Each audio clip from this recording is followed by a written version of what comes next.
Welcome to County Report This Week. I'm Lorna Virgilí, and thank you for watching. We start the show this week with news from County Council. Montgomery County Council member Hans Rimmer has released a white paper detailing why the county needs to work toward new technology initiatives. Susan Kennedy has a story. The white paper outlines a vision for how the county can more effectively utilize the next generation of internet speed and networks, with the end goal of driving economic growth right here in Montgomery County. We're really lucky to have federal research organizations like FDA and NIH and NOAA and NIST. They all have really intensive needs for data, and the private sector needs to be able to access into those data sets through the cloud. That requires really high-speed data connections. Our thought is if we can start to build data networks locally that provide those high speeds, then we have a place for entrepreneurs and small businesses to begin to build companies that provide services to those federal labs. Rimmer wants to look at White Oak as the first testing ground for this next generation internet infrastructure. The council recently approved the Science Gateway plan for that area that envisions housing, retail, and a hub for life sciences research next to the FDA on Route 29. He says partnerships with major institutions are crucial, but the challenge is getting out to the private sector to make this county a place where higher internet speeds are more common. Businesses have intense data needs now. Well, what's it going to be like in 10 years? And we want to get started on that now so that in 10 years we're not saying, well, how come we're behind the curve? How do we catch up? We're saying we're ahead of the game. We're trying to create, innovation districts where nimble young companies can get started, they get the infrastructure that they need, and they can grow. Rimmer says the rewards of this initiative could be substantial for the continued growth in Montgomery County's economic base. In Rockville, I'm Susan Kennedy for County Report This Week. The county's Welcome Back Center will be hosting an information session for internationally trained behavioral health professionals on how to validate their certifications to work in the state of Maryland. The Welcome Back Center is part of the county's Department of Health and Human Services Latino Health Initiative and assists international trained health professionals to re-enter the workplace. We are currently recruiting to have a pilot. We are going to recruit between 20 to 25 individuals who should come to us so that we can give them more information on a session that we will be providing to them so that they understand what the services that we provide and what we are looking for in more detail. But basically, it's anybody who has at least completed a degree abroad and have been graduated, somebody who is interested in working in the county. We are going to ask people to commit after they complete the program to stay with us for at least 2 years. The center is recruiting psychologists, social workers, mental health professionals, nurses, and physicians with expertise in behavioral health. They will be conducting the information session on September 20th from 9 to 11 in the morning at the Fenton Street Clinic in Silver Spring. For more information, call 240-777-3085. Some Potomac Crest residents have filed a lawsuit this summer to try and save some trees in their backyard. My MC Media's Sonia Burke reports. As you can see from these stumps, many trees have already been cut down behind these Potomac Crest homes, which back up to a Pepco easement and high voltage power lines. That has really destroyed our view. Now when we look from our house, we see these wires. Before that, we used to look at the trees. To come home to know that Pepco can come over here, march in, cut down 3 mature, 50-year-old mature trees in a blink of an eye is completely heartbroken. On Monday, Pepco came through and leveled all the tree line that is on the back of my property. These residents are now taking Pepco to court, and it's costing them thousands of dollars. We're in for about 20 grand so far. You take down all these trees, you might be talking about $200,000 diminution of value of property, maybe $300,000. We have no idea, so it seems that we really don't have a choice but to pay this. In a statement, Pepco said, "The work we are trying to do is critical to the delivery of safe and reliable electric service to tens of thousands of our customers. The court order permits Pepco to proceed with some tree removals, and Pepco is in compliance with the court order." Since the hearing, some residents have posted signs on their property. One resident said he even had to call the police. When the police left, 5 minutes later, they came back into my yard. And I came out and say, "What are you guys doing?" And they say, "Well, our order is to cut the tree." I basically says, "Well, I can't stop you, but I'm going to stand right here next to the tree. If you're going to go ahead and cut the tree and risk injury to me, then you can go ahead if that's what you want to do, but I'm not leaving." And I guess they thought about it for a while and they left. The next court hearing in this case is set for October. For County Report This Week, I'm Sonia Burke. The town of Brookville recently commemorated its role in history as U.S. Capitol for a day and celebrated its bicentennial going back in time to the 1800s.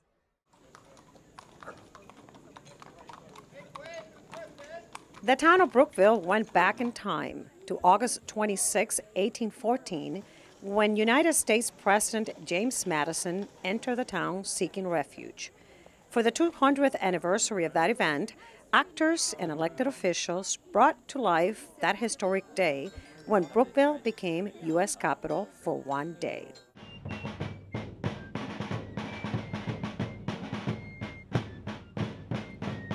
It was the War of 1812, and British troops were burning buildings in Washington, D.C., including the White House. Then President Madison escaped and traveled all the way to Brookville. In this house, the president and his party spent the night, surrounded by other refugees who had fled the nation's capital. Washington's banks brought their money, and a Senate clerk brought the government's documents to Brookville for safekeeping, thus making Brookville United States Capitol for a day. This bicentennial reenactment also brought to life Attorney General Richard Rush, who was impersonated by none other than County Executive Ike Leggett. Life in 1814 was experienced by attendees. Crafts and exhibits were also at hand to mark this celebration. Coming up in County Report this week, we'll meet a woman who used CPR to save the life of a man who collapsed while jogging in a Rockville park. And the City of Rockville is getting ready to hear from its residents on the Rockville Pike Plan. Stay tuned, we'll be right back.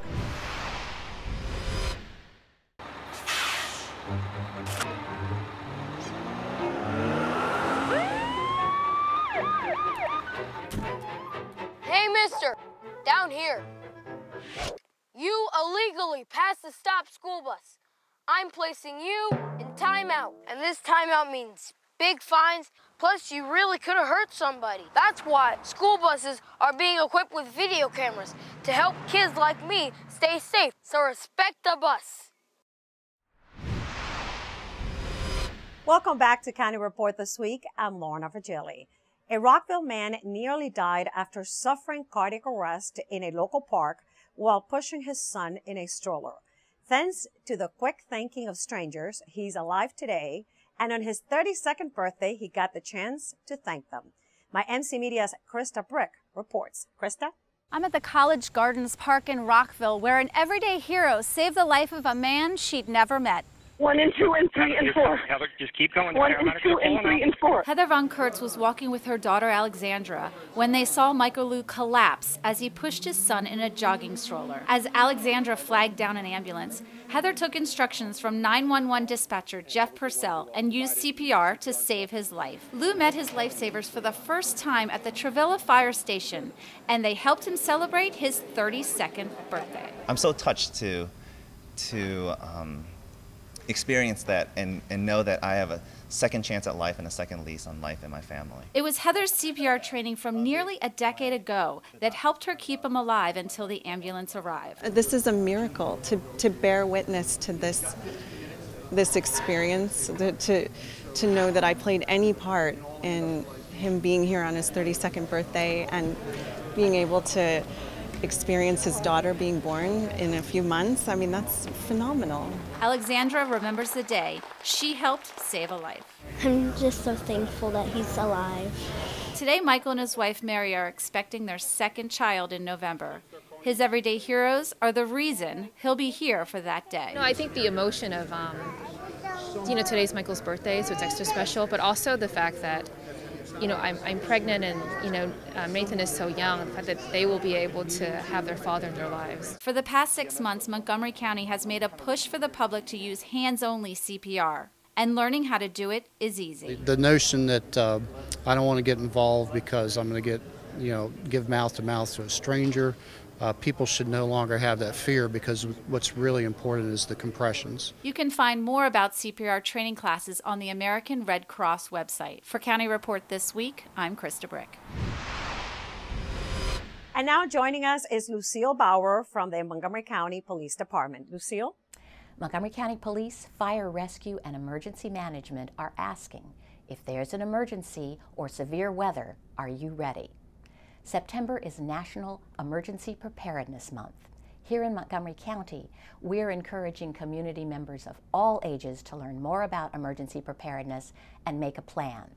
There's information on the Office of Emergency Management and Homeland Security website at www.montgomerycountymd.gov/OEMHS. This month, we're particularly encouraging emergency preparedness information for our young community members. And so we have developed a coloring book and activity book in both English and Spanish that are available free of charge at all county libraries and recreation centers. The Community Emergency Response Team, CERT, part of the Fire and Rescue Service, is offering a storm camp on September 13th for children ages 4 to 10 with an adult. You can learn more and register at www.montgomerycert.org. In Montgomery County, we've experienced snowmageddon, we've experienced flooding, we've even experienced an earthquake. So it's not a matter of if an emergency will occur, it's when will the next one come.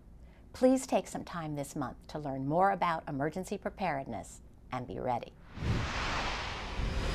The Rockville Mayor and Council will hold hearings beginning late this month on a draft of Rockville's Pike Plan. Residents are invited to learn about and weigh in on the City Planning Commission's draft plan. Rockville 11's Katie Giardi has more. The Mayor and Council are currently reviewing Rockville's Pike Plan to develop the future of the Pike Corridor. Rockville's Pike Plan is an amendment to the city's comprehensive master plan. It covers a stretch of Rockville Pike Corridor from Richard Montgomery Drive down to the city's southern border, just south of Rollins Avenue. The last master plan for this area was done in 1989, so we're definitely due for an update. So we need a plan that can make the Pike Corridor just a better place to live, to work, to shop, to move around in. The next step is for the Mayor and Council to review the Planning Commission's draft of the plan. The Planning Commission issued their draft in June of 2014. The Mayor and Council is now reviewing the Planning Commission's draft. They received a staff presentation on July 21st. City staff and the Mayor and Council are encouraging residents to get involved. First of all, read the plan. It's available on our website. Then next, we would like you to submit your comments, or you can come to one of the public hearings that the Mayor and Council will be holding in the fall. You can read the plan at one of several locations around the city, or simply view it online. The draft plan is available on our website, www.rockvillemd.gov/Rockville's Pike. We also have hard copies available at the Twin Brook and Rockville libraries, at City Hall, and at all of our community centers. If you'd like to come out to a public hearing to voice your opinion, there are plenty of upcoming opportunities. The first public hearing is September 29th, to be followed by October 27th, November 17th, and December 8th. Most of all, the city wants residents to know your input is important. This plan is going to dictate policy for the corridor for the next 20 to 25 years, so people really need to give their input now. For more information on Rockville's Pike Plan, you can attend an open house hosted by the Mayor and Council on September 16th from 7 to 9 p.m. in the Mayor and Council chamber, or contact Cindy Keba at ckeba@rockvillemd.gov.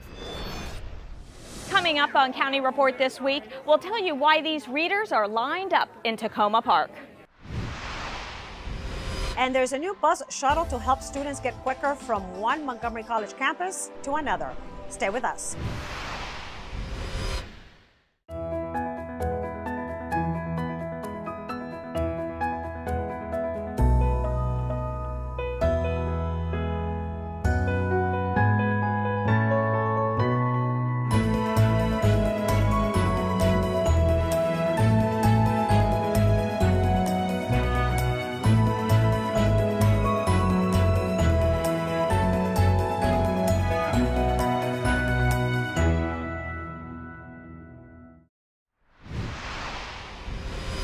Welcome back to County Report This Week. I'm Lorna Virgilí. Montgomery County Public Schools engage local communities beyond the school day. One recent event is just one example of their efforts. MCPF's TV has the story. As part of its efforts to engage, support, and empower families, Montgomery County Public Schools hosted a Family Market Day at Greencastle Elementary School on August 22nd. MCPS and community partners, Impact Silver Spring and Capital Area Food Bank work together to provide healthy food to families in need while connecting them to a variety of school and community resources. This truly is a community school. Many of our students walk to the school, they walk behind the school to go to East County Rec Center. So we wanted to make sure that we kicked off our school year really welcoming families in and helping them to understand that this is a place where they are welcome, they are valued, and we're really here to serve them. So we decided that a great way to bring people in the community into the school is always by bringing in food and helping to meet a need. Community engagement teams spoke with many of the attendees to help provide them with a variety of information, including after-school activities, academic support, and how families can access other services such as health care. So today is Family Market Day, Community Family Market Day, and it really is our entry point into beginning our community engagement activities where we really link learning to our families' engagement and the school. So this is, the Family Market is an opportunity not just to give food away to our parents, but to open up the doors for dialogue about what the school is all about and how we all own student achievement. The Capital Area Food Bank provided the food to help families within the community. Food's important because we understand that a hungry child has a hard time learning in the classroom, paying attention in the classroom and staying awake. We understand that from a holistic standpoint, if the student is healthy and full, that they have a higher ability to learn in the classroom.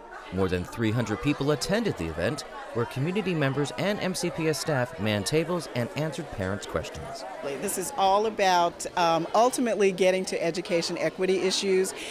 You do not change any of that without involving parents, other community stakeholders. It's a problem that MCPS cannot challenge on its own. So we've got to get parents involved. Dozens of additional family market days will be held throughout the upcoming school year. We're trying to develop a cadre of people who will hold the educational stake for the children in the neighborhood. But in doing so, we help to empower families, strengthen communities, and build leaders who will be mutually accountable with us for our work in educating their children. Montgomery College starts a new intra-campus shuttle service between Rockville and Tacoma Park Silver Spring campuses that could save commuters 50 minutes. In keeping with its future goals, Montgomery College has initiated a pilot program to help their students in their commute. Well, over the last few years, Dr. Pollard, in her student sessions, forums that she has, there was oftentimes brought up the need for transportation between the campuses. We had decided that this year we would do a pilot program in the fall and start off between the Tacoma Park Silver Spring campus and the Rockville campus, running a shuttle to try to reduce the time that it takes to commute on public transportation between the two campuses. I live down in Silver Spring, and the other option compared to shuttle is to take the ride-on or the Metro bus, and that's well over an hour commute. And this thing has no stops, so it's a lot easier to just go straight there. The students may prefer the private end because the buses are cleaner. This shuttle is very clean. They like the cleanliness of the shuttle. They like that I'm able to take alternative routes to save time and efficiency for them getting to point A and point B. It's more of a direct way. I don't have to wait too long and I can save the money. The shuttle service is not just for the students. Faculty, staff, and administrators can also take advantage of this convenience. Yes, we've had staff and administrators and faculty all use it along with students during the first week. To come to the Tacoma Park campus because we had our Tacoma Park dually enrolled student, new student orientation. Okay, and how did you get here? I took this amazing shuttle. How'd you like the shuttle? I loved it. It was peaceful, it was quick, it gave me an opportunity to check my emails. It was a great experience. Leave your car at the campus and take the shuttle, absolutely. Maybe in the future, some of these students will be able to take advantage of this shuttle service. For County Report This Week, in Rockville, I'm Stan Jones. Award-winning author Katie DeCamillo recently visited Tacoma Park, and her fans showed up in big numbers to meet this literature star. My MC Media's Sonia Burke reports. That's right, Lorna. These readers are lined up in Tacoma Park to meet a beloved author who also happens to be the National Ambassador of Young People's Literature. I have one thing I have to do here, which is everywhere I go, remind people about the privilege and the joy of reading and reading together. It was a fun evening for the 200 people who turned out to meet the award-winning and best-selling author at her talk in Tacoma Park. It's amazing. We knew we would have a pretty big turnout because Kate is really quite a star. I really, really love all of the stuff that she writes. How do you get your ideas for your stories? How do I get my ideas? Do you know what eavesdropping is? Yes. I'm one of those people. People will say, do you ever worry about running out of ideas? And I generally say back to them, have you ever been on a city bus? She was very funny. I thought it was great. I loved her sense of humor. She was wonderful. Oh, I loved it. It was really entertaining both for kids and adults. I mean, she was, my friend was saying we didn't expect her to be as lovable and as entertaining as her books, and she's really just such a personality. I loved it because I just love her books, and it's like in Edward Tulane, I just could not get through it without crying. It's like I had to stop in the middle of the book, go drink some water, and then blow my nose because I was like, because it was just so sad. I think kids find themselves in her books because they're different.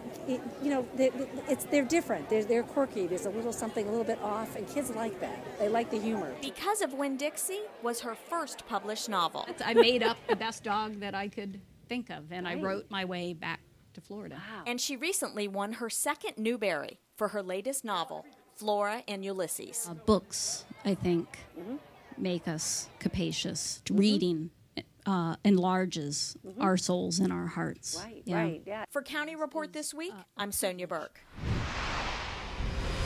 The Montgomery County Division of Solid Waste Services offers a service for people that is both environmentally friendly and secure.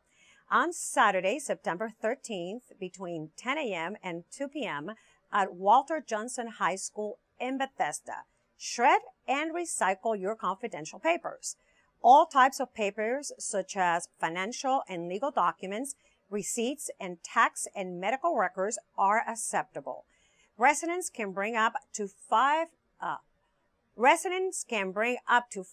paper bags or cardboard boxes for shredding, and is available at no charge. For more information, visit montgomerycountymd.gov/recycling or call 311. The Mini Maker Fair returns to downtown Silver Spring for its second year in a row. The county is teaming up with Kids International Discovery Museum to host the fair on Sunday, September 14th from noon to 5 p.m. at the Silver Spring Civic Building. The free fair will offer hands-on activities and showcase innovative projects created by inventors, hackers, crafters, artists, and do-it-yourselfers of all kinds. So mark your calendars for Sunday, the 14th. Coming up, we bring you the survival story of a dog that was shot in the face. And we visit the Labor Day Parade in Gaithersburg. Stay tuned, we'll be right back.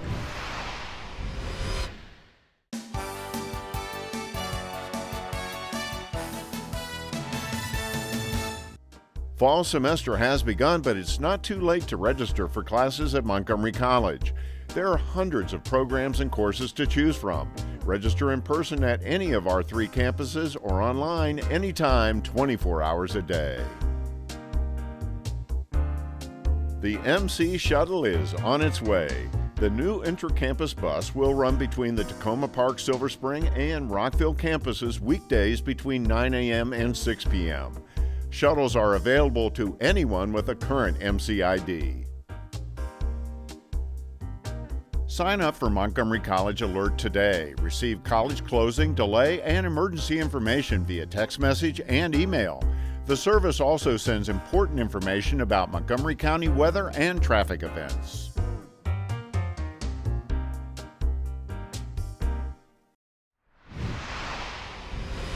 Welcome back to County Report this week. I'm Lorna Virgilí. Last week, we brought you a story about the Montgomery County Police Department's Capture the Good campaign. Well, that campaign is going strong, and we have another story about the positive things happening here in our community. Susan Kennedy brings us a story about a four-legged friend who has captured the hearts of many. This is Ruby, a 9-month-old boxer mix who, according to Montgomery County Police, has been given a new leash on life. Just over a week ago, she was shot by her owner and was close to death. Officer Ballard was the first to arrive, and she was met at the front door by the resident and the dog, who was bleeding profusely. The dog's condition appeared to deteriorate right in front of her. She started having trouble breathing, and she became very lethargic. So Officer Ballard recognized this, as potentially life-threatening. So she took the dog, loaded the dog Ruby into her car, and transported her to Kindness Animal Hospital, where she was able to turn her over to the staff here, and they were able to start life-saving measures. When we got her stabilized and were able to better assess her wounds. Dr. Jeff Zolkowitz is the veterinarian who has been taking care of Ruby since she was brought into his office. He said it was the first time he'd ever treated a dog who'd been shot. She actually got very lucky. Not many dogs can say they had a shotgun pointed at them and lived to tell a tale.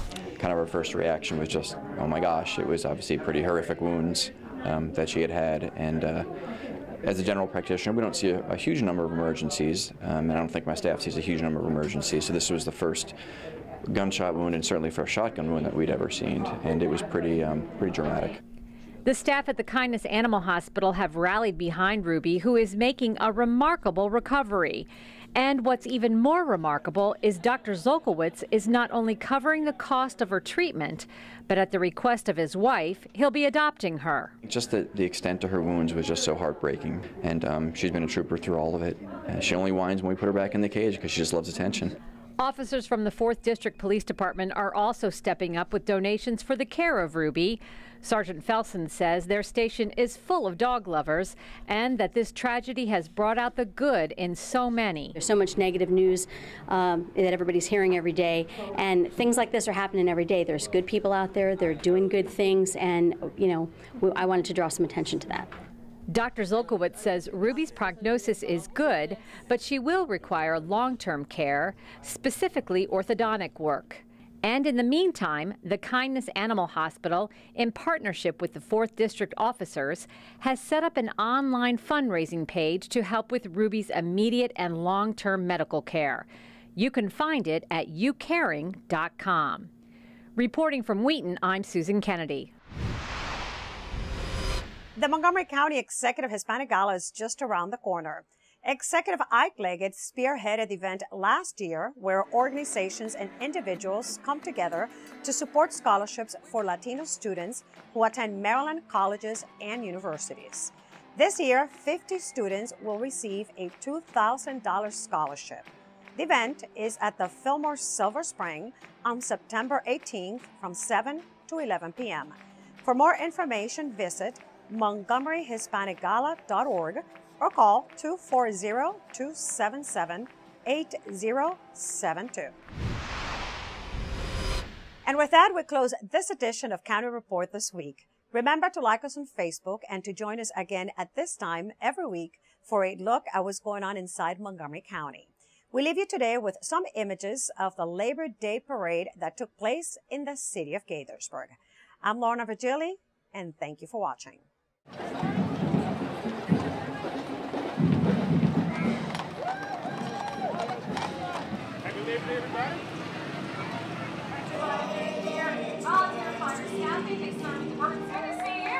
Thanks for all you do. Appreciate it.